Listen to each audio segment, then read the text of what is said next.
Merci à tout le monde. Bonsoir. C'est pour moi une très grande joie et une très grande émotion de pouvoir partager ce moment avec vous. J'essaierai tout d'abord de parler dans mon dialecte français, puis ensuite dans mon dialecte anglais.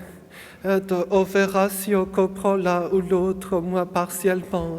Voyez, puisque je viens d'un lointain pays, le pays des gens autistes, l'Autistan si vous préférez. Donc on en reparlera du pays des gens autistes. Mais en tout cas, dans la vie, j'ai eu une très grande chance. C'est que depuis des années, j'ai eu la chance de rencontrer des personnes autistes extraordinaires, en 2 mots, extraordinaires. Et c'est peut-être ce parfum d'émotion, ce parfum de découverte que j'essaierai de partager avec vous. Ce ne sera pas une présentation très universitaire de l'autisme, ce sera une présentation peut-être un peu personnelle et j'essaierai un peu de montrer ce que les gens autistes savent faire. Donc, sans autre introduction, je vous propose une première activité. Nous sommes donc à la gare. C'est une gare, n'importe laquelle, mais peu importe. Vous êtes dans cette gare. Il y a beaucoup de monde qui circule avec sa valise. Comment est-ce que vous pouvez reconnaître dans cette gare une personne autiste ? C'est une question qui m'est arrivée il y a de nombreuses années déjà. Il y a une dizaine d'années, j'étais extrêmement angoissée. Je n'avais pas beaucoup de compétences sociales. On m'avait demandé de venir dans cette ville-là, sur de l'image, peu importe le nom. Et une personne autiste devait m'y accueillir pour une conférence comme celle de ce soir. Et j'étais angoissée parce que je savais qu'il y aurait beaucoup de monde et comment rencontrer, comment identifier cette personne que je ne connaissais pas, voyez. Et en arrivant, j'ai vu qu'au bout du quai, donc à hauteur de la locomotive, il y avait quelqu'un qui regardait les roues de la locomotive. Et je me suis dit, ça ne peut être que lui. Et c'était lui. Vous voyez, c'est un peu le petit jeu. Alors Tony Attwood, qui est un grand spécialiste de l'autisme, il appelle ça le spot the Aspie, c'est son petit jeu. Il regarde les gens et il essaye de deviner qui pourrait être autiste. Pour l'anecdote, quand il est dans des universités de mathématiques ou de physique, il joue au jeu inverse. Il joue au jeu de trouve celui qui n'est pas autiste. Voyez, comme quoi ça dépend du cadre et des environnements. Mais bon, nous avons un deuxième petit jeu. Voici des photos de vacances. Et nous avons donc un petit jeu dont le premier prix est la forte somme de 1000 rials yéménites. Et pour remporter cette très grosse somme, est-ce que vous pourrez deviner quelle photo de vacances a été prise par une personne autiste et laquelle a été prise par une personne non autiste? Commençons dans l'ordre. La première ici, c'est à votre avis qui est l'auteur? Non autiste, hein? Oui. Les deux autres, c'est autiste, hein? À chaque fois d'un type différent, mais autiste quand même. Hein. Parce que les gens non autistes, ils souffrent d'une maladie très particulière. J'ai découvert le terme récemment. Je pense que vous appelez ça le selfie. C'est une maladie très préoccupante, je pense, parce que après tout, si vous aimez un paysage ou si vous trouvez qu'un insecte est joli, pourquoi voulez-vous être photographié devant le paysage ou devant l'insecte? Il n'y a pas de raison rationnelle. Hein? Voilà. Mais il y a beaucoup d'autres activités qu'on peut avoir. L'une des choses très rigolotes avec Facebook, c'est qu'on devine en une fraction de seconde si le profil appartient à une personne non autiste ou à une personne autiste. La personne non autiste risque gros en se faisant photographier sous tous les angles, les torticolis, hein, ça, c'est le risque qui guette beaucoup de gens non autistes. Par contre, les gens autistes mettent en image des photos de moteurs d'avion et d'autres choses. Hein. On peut le dire d'une phrase un peu brutale. À l'origine, Facebook a été créé par une personne de chez nous parce qu'il avait des problèmes pour ses relations sociales. Maintenant, ça s'est perverti. C'est utilisé par des gens non autistes pour briser leurs relations sociales. C'est fâcheux. Hein? Mais bon, que voulez-vous ? Pardonnez, nous avons une autre activité. Lorsque on est dans l'avion, comment détecter les gens autistes dans l'avion ? Eh bien, j'ai un ami qui est américain, il est un grand intervenant dans l'autisme, je ne dirai pas son nom parce que c'est un peu privé, et donc lui, il voyage à travers le monde pour faire des formations dans l'autisme. Comme il est américain, il voyage en business, et donc en business, eh bien, qu'est-ce qu'on fait en classe business ? Généralement, il y a un lit pour dormir, mais lui, il ne dort pas.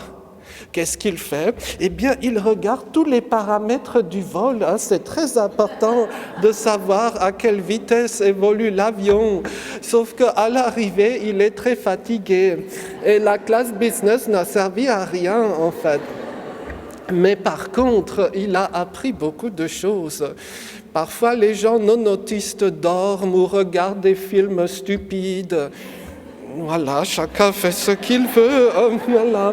Et d'ailleurs, je tiens à partager peut-être 2 questions. À votre avis, quel est le pire moment dans l'avion et quel est le meilleur moment dans l'avion ? À mon humble avis, le pire moment, c'est quand l'hôtesse ou le steward demande « Que souhaitez-vous manger ?» Ça, c'est un très mauvais moment. C'est pour ça qu'il vaut mieux voyager en low cost, parce qu'on ne vous posera pas cette question, voyez ? Mais le meilleur moment, c'est que parfois, l'avion survole des zones tout à fait passionnantes. Hein. Donc, l'autre jour, il n'y a pas longtemps, je revenais d'une petite île qui est à côté de Madagascar, l'île de la Réunion, et donc le trajet vers l'Europe mène par-dessus la Somalie. Et ça, c'est une vieille histoire pour moi, la Somalie. Dans le livre de l'amour en autistan, j'essaye d'en parler un petit peu de pourquoi je me sens très attaché à la Somalie. Et donc, j'ai attendu pendant tout le vol avec une excitation croissante que l'avion s'approche enfin et des côtes somaliennes. Et donc là, nous avons la joie de voir la côte. Alors, Mogadiscio, c'est dans cette direction-là, et par là-bas, c'est Kismayo. Donc, c'est la côte, en fait, du sud Somalie. Hein. Ben, si vous voulez une meilleure photo. Et, je veux dire, ça a illuminé ma semaine, hein, vous voyez, et en plus le ciel s'était dégagé au bon moment. Hein. Donc que demande le peuple ? C'est tout à fait ce qu'il faut pour rendre heureux certaines personnes, voyez. Mais ce n'est pas fini. Hein. À l'hôtel, comment est-ce qu'on peut reconnaître des gens, on va dire, autistes ? Eh bien, j'ai mon truc. Parce que régulièrement, on m'invite à des journées de conférences où il y a d'autres personnes autistes. Et pour savoir dans quelle chambre ils sont, c'est très simple. Il suffit de regarder quelle est l'unique porte qui porte ce petit truc-là. Je crois en Amérique, on l'utilise beaucoup, mais en Europe, presque personne ne l'utilise. Donc, si vous voyez une porte avec ce panneau-là, c'est qu'il y a là-bas la personne attendue, voyez. Donc, il y a des petites astuces comme ça. Il y a une autre façon, où est-ce qu'on peut trouver des gens autistes? C'est parfois dans les bibliothèques aussi. Hein. Les bibliothèques, c'est génial, surtout tard le soir, lorsqu'il n'y a plus personne. ou alors lorsqu'il n'y a que des gens vraiment passionnés. Au-delà d'une certaine heure le soir, si vous allez à la bibliothèque, vous verrez dans un coin de la salle quelqu'un de courbé sur ses livres, avec une pile de livres. Voyez les 8 tomes du manuel de morphosyntaxe du proto-élamite oriental. Voilà, des choses comme ça. Et là, on se sent bien, vous voyez, c'est calme. D'autre part, certaines personnes autistes, et j'essaierai d'en dire quelques mots dans la partie, dans la deuxième partie, sont très attachées aux questions esthétiques ou stylistiques. Donc, certaines bibliothèques peuvent beaucoup attirer des gens autistes. Mais on reviendra sur ces aspects peut-être esthétiques. Bon, j'en ai déjà parlé des horaires. Voici donc, je suis peut-être le premier dans cette illustre salle à parler des Schtroumpfs, Smurfs. Voilà donc 3 images. Voici 3 collections de Schtroumpfs. Vous connaissez ces petits personnages, je pense.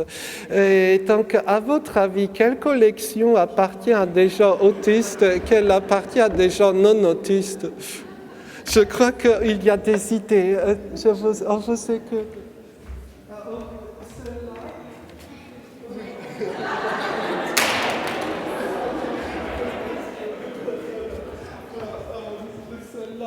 Aussi. On va voir pourquoi. J'essaie de pardonner, c'est la motricité fine qui n'est pas très fine, justement. Je suis désolée. Voilà. Donc, alors, sur les collections de Schtroumpfs, alors celle qui est tout à fait à votre droite, vous avez vu la quantité de Schtroumpfs qu'il y a? Ça ne peut être que quelqu'un de chez nous. Et d'autant plus que les Schtroumpfs sont bien protégés. Les gens autistes souvent sont très attachés à la propreté, ou les problèmes de poussière et tout ça. Ça peut être un vrai problème. Donc, ça par contre, ce n'est pas une collection de personnes autistes. Et la troisième, celle-ci, elle est une collection de personnes autistes pour une raison très particulière, à votre avis. Il n'y a que le bleu, en fait. Il n'y a pas les personnages en rouge, là, voyez, celui-là ou celle-là. Ce sont des personnages, j'allais dire, qui s'écartent du standard bleu. Et beaucoup de personnes autistes sont très attachées ou sont très sensibles à certaines couleurs. Et c'est un sujet qui me passionne. Et donc, souvent, la couleur que les gens autistes n'aiment pas, même s'il y a toujours des variations nombreuses, c'est le rouge qui souvent pose problème. Alors bien sûr, pas toujours, mais chez beaucoup de personnes autistes, on observe cela. Et à l'inverse, la couleur qui passe bien, c'est souvent plutôt le bleu. C'est d'ailleurs l'une des raisons pour lesquelles le bleu est couleur à la fois de l'autisme et de Facebook, mais je n'ai rien dit. Bon, ce que je veux dire par là, peut-être évoquer au moins le nom d'une personne autiste qui a beaucoup fait pour la connaissance de l'autisme dans le monde francophone, à savoir Stéphanie Bonneau-Briet, également appelée Steph, et qui est particulièrement sensible aux couleurs. Et pour elle, la couleur rouge est impossible. Et elle est collectionneuse de Schtroumpfs depuis son enfance, mais dans sa collection de Schtroumpf, il manque le chef, en fait. Voilà.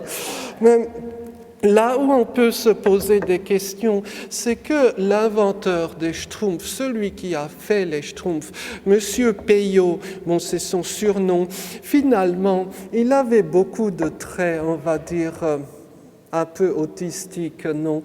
C'est bien sûr très compliqué de vouloir faire des diagnostics après le décès de quelqu'un, mais je ne vais pas lire tout cela, mais c'est quand même très très impressionnant de voir certains profils qu'on peut reconnaître chez les gens autistes aussi. Et à titre personnel, je suis très frappé par le nombre de personnes autistes douées pour le dessin. Alors pas moi, hélas, je ne sais pas dessiner, mais beaucoup de gens autistes sont extrêmement doués pour le dessin. Voyez, maintenant j'aurai une question générale à vous. Je suis jeune étudiant ou futur étudiant. Je souhaite m'inscrire à l'université. Dans quel domaine d'études je dois m'inscrire, à votre avis? D'après certains, il faut s'inscrire en business ou en anglais. Je pense que ce n'est pas une bonne idée.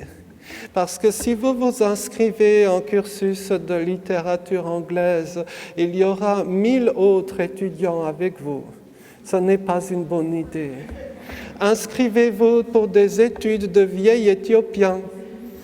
En études de vieil éthiopien, vous serez le seul étudiant ou la seule étudiante. Et l'enseignant, le professeur, sera très content d'avoir enfin un étudiant après 5 années sans rien. Et avec un peu de chance, le professeur de vieil éthiopien sera au moins aussi bizarre que vous. Et donc, il croira que vous êtes normal. Oui, c'est vieux comme le monde. Dans la Grèce ancienne, c'était ce que disait Protagoras. L'être humain est la mesure de toutes choses. Sur le plan pratique, dans les associations, très souvent, on voit ça. Quand un enfant autiste est diagnostiqué, ensuite, quand vous regardez les parents, vous vous dites, certains auraient dû être diagnostiqués avant. Et ensuite, la maman ou le papa vous dit « mais mon enfant est tout à fait normal ». Oui, peut-être par rapport à vous, mais qui peut définir la normalité? Quel est le référentiel? Je ne sais pas. Voyez, ce sont des questions qu'on peut se poser. En tout cas, je pense que beaucoup plus intéressant que de faire des études, on va dire d'anglais, c'est de faire des études de Evenk, par exemple, ou de Tamoul, ou de Urdu. Voyez, ça, c'est là qu'on rencontre les gens bien comme il faut, non? Qu'est-ce que vous pensez de cela? On en rediscutera justement à propos d'un sujet qui me tient beaucoup à cœur. Et j'ai une petite surprise pour vous à cet égard. Donc ce sujet, c'est donc Wikipédia. Wikipédia, nous le savons, existe dans beaucoup de langues. Wikipédia existe en anglais, Wikipédia existe en français, en allemand, dans beaucoup de langues. Et Wikipédia existe aussi dans de petites langues, c'est-à-dire des langues où il y a peu d'articles. Mais Wikipédia existe enfin aussi dans des très très petites langues. Est-ce que vous l'avez remarqué? Wikipédia existe en vieil anglais. Regardons cela. Voici un exemple d'article de Wikipédia en vieil anglais. J'aimerais voir la tête du type qui écrit ça. Et c'est à cet égard que l'histoire devient très bizarre, parce qu'au début du mois de mars, j'avais posé une fois en public cette question. Et 2 ou 3 jours plus tard, j'ai reçu un courriel, un email de Wikipédia. Alors, ce sont des moments où on a de l'anxiété parce qu'on se dit « quelle bêtise j'ai dite, quel problème devant les tribunaux j'aurai encore ». Voyez. Mais en fait, non. C'était une administratrice de Wikipédia qui m'a écrit et qui m'a fait découvrir un nouveau monde. Et depuis lors, c'est une sorte de centre d'intérêt pour moi que Wikipédia. Pourquoi? Parce que ce qu'il faut savoir et ce que peu de gens savent, même si on peut s'en douter, c'est qu'au sommet, je dirais, de la hiérarchie de Wikipédia, il y a les administrateurs et puis encore au-dessus les bureaucrates, comme on dit dans le jargon. Eh bien, la plupart de ces gens-là sont des gens de chez nous. Beaucoup sont diagnostiqués, beaucoup ne le sont pas encore. Hein. Oui, et donc c'est un peu un monde que je découvre. Et je pense que ce serait aussi une tâche qu'on pourrait entreprendre que de vouloir valoriser ce que ces gens-là savent faire. Ce sont des gens qui font ça bénévolement, ils ne sont pas payés. Ils ne sont pas payés, hein. Personne n'est payé chez Wikipédia, sauf sur les postes, je dirais, techniques, ça, mais c'est autre chose. Mais ce sont des gens qui font ça bénévolement, qui vivent de l'aide sociale, qui n'est pas forcément très élevée, qui dans beaucoup de cas vivent chez leurs parents. Et ce sont pourtant des gens qui ont des compétences extraordinaires. Généralement, entre administrateurs de Wikipédia, ils se partagent les domaines de compétences. Par exemple, il y a un administrateur ou une administratrice qui gérera tous les dossiers liés aux chevaux, d'autres qui s'intéressent à tous les dossiers sur les champignons, et on pourrait multiplier les exemples. Alors, je dois être prudent pour ne pas citer de noms, hein, ce sont des gens discrets. Hein. Mais entre administrateurs de Wikipédia, il y a des sujets de discussion parfois très pointus, et très très compliqués, très subtils. Et l'un des sujets de discussion qui a opposé pendant très longtemps les administrateurs de Wikipédia, c'était de quelle matière était faite la pantoufle de Cendrillon, hein, celle-là ou celle-là. Voilà, c'est une question absolument géniale. Pourquoi ? Parce que quel que soit votre domaine de spécialité, que vous soyez plutôt intéressé par la physique, par la chimie, par la littérature, par la linguistique, vous y trouverez votre compte. Et le mieux encore, c'est qu'il n'y a pas de solution immédiate à cette question, évidemment. C'est un peu, on retrouve cet univers que je qualifierais un peu de Harry Potter. Et d'après beaucoup de spécialistes, dont Tony Attwood, je pense ne pas trahir un bien grand secret, à ce qui paraît, Madame Rowling serait aussi membre de notre club. Voilà, à discuter, je ne la connais pas, mais beaucoup de spécialistes le disent. Donc, à quoi s'occupent les administrateurs de Wikipédia ? Je me suis permis de vous mettre ici à l'écran des extraits d'emails écrits par des gens, des administrateurs de Wikipédia en français. Donc, je vous laisse un peu découvrir. Donc, c'est le chat, hein, le IRC de Wikipédia, le chat interne est beaucoup plus un club autistique que l'encyclopédie elle-même. Hein. C'est déjà, on monte encore en gamme, hein, ici. Il y a soit des discussions complètement barrées, ça je veux bien le croire, qui vont de la calvitie des chefs d'État russes à la symbolique des films de Barbie. Cet après-midi, j'ai censuré les noms, hein, voilà. Et donc le dernier, il aligne les crayons de couleur à 2 bibliothèques pleines de livres sur les trains, mais refuse d'être défini comme autiste. Voilà, les autres ont déjà leur diplôme d'autisme. Lui, visiblement, il ne veut pas. Donc voilà, chacun est libre. Encore ça, c'est l'une des plus grandes figures de Wikipédia en français qui m'a écrit ce message-là. On ne va pas le lire. Hein. C'est une personne qui est absolument fascinée par les chevaux. Hein. C'est d'ailleurs elle qui est en charge de, je crois, toutes les pages de Wikipédia en anglais et en français sur les chevaux. Et donc, je vous laisse un peu découvrir un peu cette sorte de excitation, de surstimulation qu'elle éprouve à l'image quand elle voit certaines images de certains chevaux. Et c'est donc là qu'on a une surprise. Les administrateurs de Wikipédia vous ont fait une surprise. Est-ce qu'il y a quelqu'un qui a une connexion à Internet maintenant ? Voilà, donc vous pouvez essayer de vous connecter maintenant, ça ne sera plus le cas dans 2 heures, au site principal de Wikipédia en français, c'est-à-dire fr.wikipedia.org.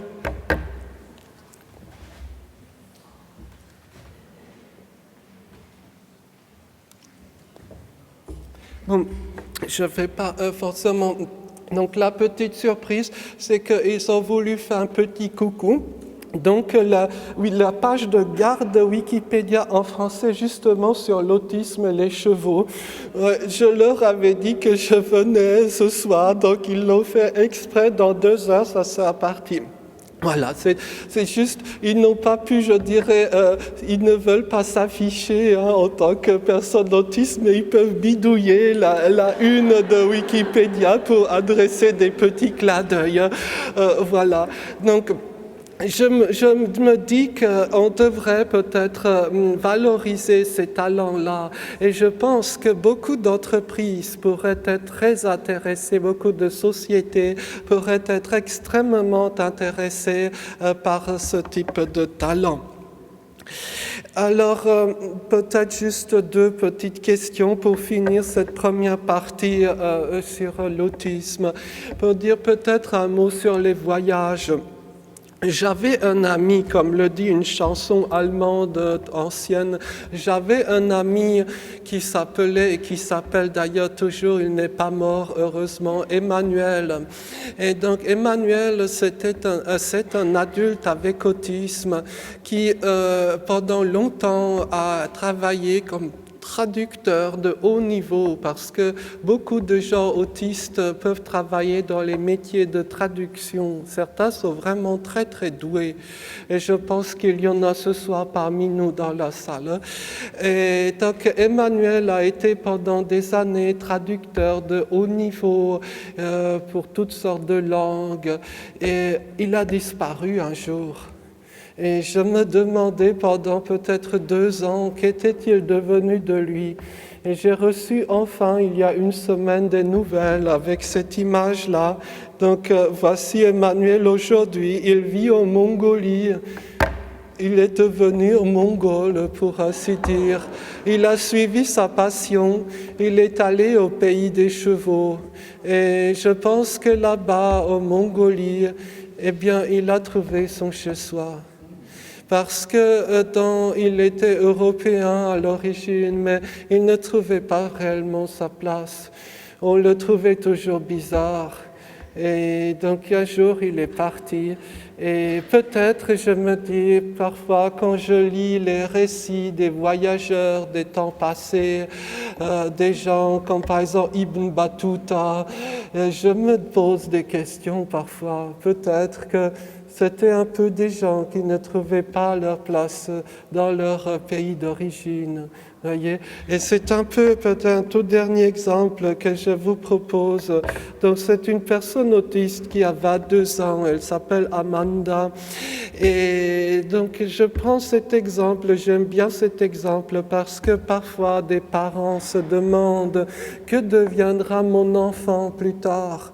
Donc, on a d'ailleurs eu une très très belle présentation ce matin sur le sujet du devenir outcomes des personnes autistes. Et donc, j'aime bien l'exemple de Amanda, puisque d'une part, Amanda ne parle pas français, donc on peut parler d'elle librement, elle ne tombera jamais sur notre présentation. D'autre part, Amanda est, je pense, tout à fait représentative des personnes autistes. Je pense qu'elle pourrait être à la médiane du spectre autistique. Et c'est très, très intéressant de voir comment une personne ayant un profil pas toujours facile a pu évoluer, a pu apprendre. Donc, sans plus tarder, voici donc cette image. J'ai photographié Amanda dans une classe du Caire en Égypte. C'était en février dernier. Amanda et moi-même, nous étions camarades de classe. Et donc, Amanda, je ne veux pas être désagréable, mais quand elle était dans son pays d'origine, les Pays-Bas, eh bien, on se moquait beaucoup d'elle. On se moquait d'elle parce qu'elle n'était pas habillée à la mode. On se moquait d'elle parce qu'elle ne savait pas se maquiller. Elle ne le sait toujours pas d'ailleurs. On se moquait d'elle parce qu'elle était un tout petit peu en surpoids. Pardon de le dire. Et un jour, elle est partie. Elle a quitté les Pays-Bas, elle est allée loin en Égypte, à Al-Qahira. Al-Qahira, le Caire, ça veut dire la victorieuse en arabe. Et c'est donc là qu'elle a trouvé son chez-soi. Là-bas, elle n'est pas considérée comme bizarre. Et là-bas, elle peut s'adonner à ces deux grandes passions. Première passion d'Amanda, ce sont les muscles. Ah, alors là, donc chaque phrase d'Amanda, il est question de muscles. Donc j'ai appris que son père avait des muscles. J'ai appris que sa mère avait des muscles. Je suis ravie d'apprendre cela pour la bonne santé de la famille. Et quand elle parle de quelqu'un d'abord, elle parle des muscles, adalat en arabe, tout le temps. Voilà. Elle a eu le bon goût ou le tact de ne pas décrire votre serviteur en public. Voilà. Mais le deuxième centre d'intérêt de Amanda, et ça c'est vraiment le cœur de sa vie, ce sont les chats. Je pense qu'Amanda connaît tout le vocabulaire sur les chats, que ce soit en néerlandais, en anglais, en arabe et dans d'autres langues encore. Elle les peint, elle les dessine et elle les nourrit et elle les accueille. Voyez, et je veux dire, il faut beaucoup aimer les chats au Caire pour les accueillir parce qu'ils vivent dans cet environnement-là. Et un soir, j'étais logé ici, c'est le quartier chic de Doki au Caire, chic selon les standards locaux évidemment. Et c'est là, à peu près à cet endroit, que j'ai surpris Amanda une après-midi de février dernier, assise par terre en train de nourrir des chats errants. Et autour d'elle, il y avait un demi-cercle d'Égyptiens qui la regardaient bouche bée. Mais ce que je veux dire par là, on peut bien sûr se moquer des personnes autistes, mais le plus important chez Amanda, c'est de voir ses qualités humaines, son bon cœur, son sens de la justice. Parce que, au fait, savez-vous pourquoi elle apprend l'arabe? Elle a déjà un très bon niveau d'ailleurs, parce qu'elle veut aider les réfugiés syriens. Voyez, on peut avoir l'opinion politique que l'on souhaite, mais je trouve extrêmement touchant que des gens puissent aller très loin pour aider l'autre. Et après tout, qu'est-ce qui est le plus important dans la vie de Amanda? Le fait de ne pas savoir se maquiller ou le fait d'avoir des compétences humaines exceptionnelles? Je pense que c'est la deuxième chose. Et quand j'étais en Égypte, j'ai beaucoup réfléchi un peu autour de cette porte. Alors cette porte, chers amis, c'est l'une des portes du vieux Caire. Elle est plus que millénaire. C'est ici jadis que passaient les caravanes depuis et vers la Mecque, le Bab al-Futuh. Et il y avait gravé au-dessus de cette porte pendant des siècles une phrase qui est devenue la devise de l'Égypte. Et j'aime beaucoup cette phrase un peu ancienne, Ya dohil Misr minka kathir, ô toi qui entres en Égypte, donc ô toi visiteur, ô voyageur, qui que tu sois, des gens comme toi sont nombreux ici. Comment est-ce que nous pouvons créer une société où les personnes, même très différentes, même très bizarres, auront leur place? Et c'est, je crois, un sujet de préoccupation qui dépasse de beaucoup la question de l'autisme au sens strict. C'est un enjeu de civilisation, je pense. Et je crois, à ce moment-là, est-ce qu'on peut basculer au deuxième fichier, s'il vous plaît?